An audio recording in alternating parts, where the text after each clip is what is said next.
ሰላም ሰላም፣ እንዴት ናችሁ? ሰላማችሁ በክርስቶስ ብዝት ይበላል። በነገራችን ላይ አረፍ ብዬ ነው ያለሁት እና ምን ትዝ አለኝ መሰላችሁ? እዚህ ምድር ላይ የምንኖረው ጥቂት አመት ነው አይደለም? በጣም ጥቂት አመት፣ በጣም ትንሽዬ ጊዜ ነው የምንኖረው እና በጣም የሚገርመኝ ነገር እና ትንሽ እድሜ ለምንኖራት ኑሮ በቃ አለ አይደለም፣ ብዙ መጨነቅ፣ ብዙ ማሰብ ከዛ አልፈን ደግሞ የውሸት ላይፍ መኖር፣ የውሸት ህይወት መኖር። ለምንድን ነው ግን እንደዛ የምንኖረው? የምር ስላችሁ ለምንድን ነው የውሸት ላይፍ የምንኖረው? ለምንድን ነው በቃ ዝም ብለን የምንኖረው? ነገ ዛሬን መኖር ካለብን ጀስት ዛሬ እንኖራለን። የሰው ልጅ ነን። አሁን ነገን እናስባለን፣ እናቅዳለን። ግን ደግሞ በህይወታችን ውስጥ ማለት የምር አንድ ነገር ልንገራችሁ፣ በህይወታችን ውስጥ መኖር ታለባችሁ ኑር። በቃ ትክክለኛ ነገር እንኖር፣ ተኔ ጭምር ማለት ነው። እና ትክክለኛ ነገር እንኖር ስላችሁ በቃ ትክክለኛ ነገር መኖር ያለብንን እውነትን በቃ በአስመሳይነት በውሸት ምናምን ሳይሆን ትክክለኛ ጀስት የሰው ልጅ መኖር ያለበትን አክል መኖር፣ ውስጣችንን ሁሌ ደስተኛ ማድረግ። በነገራችን ላይ ደስታን የምንፈጥረው ራሳችንን። ማንም መጥቶ ደስታን አይሰጣችሁ።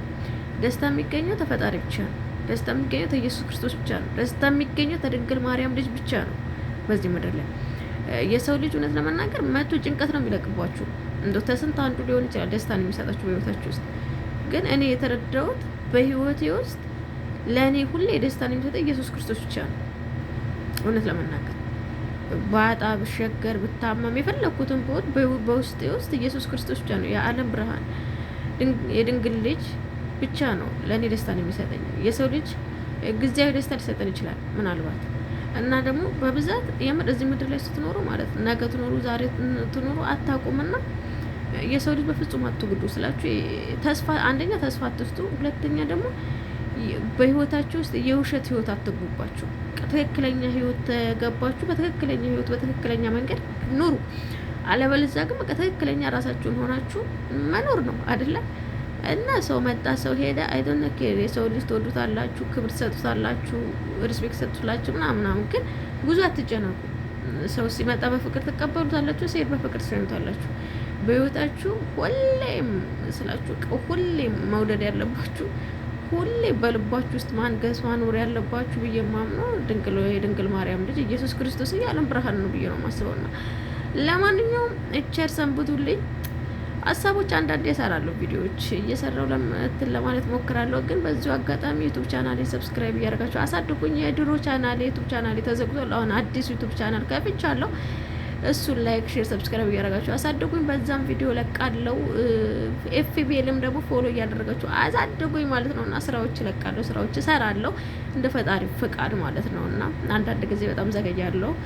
ያው ተስራ አንጻር ነው ብዙ ጊዜ ቪዲዮዎች ለመስራት ስለማይመቸኝ ነው። ግን ተንኪድ በኋላ አልጠፋም ማለት ነው። እና ቲክቶኬንም ፎሎ አድርጉልኝ። አንደኛው ተወስዷል።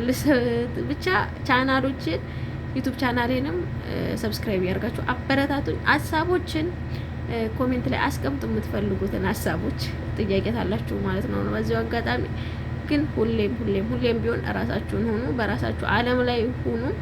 ራሳችሁን ብቻ ተከተሉ፣ ራሳችሁን አዳምጡ። ከዛ በስተቀር ግን ስለ ሰው ብዙም አትጨነቁ ለማለት ነው። ግን በህይወታችሁ ውስጥ ቅድሚያ መስጠት ያለባችሁ ለዓለም ብርሃን ለኢየሱስ ክርስቶስ ለጌታ ብቻ ነው እና ክብር ምስጋና ለእሱ ይግባው። ተመስገን እንበል። ሁሌም ተመስገን ማለት ትልቅ ዋጋ አለውና ደስተኛ የሚያደርገኝ እሱ ነውና መድኃኒዓለም ኢየሱስ ክርስቶስ የዓለም ብርሃን የጌቶች ጌታ የድንግል ማርያም ልጅ ነውና ተመስገን ስለ ሁሉም ነገር። ለማንኛውም ቸር ሰንብቱልኝ።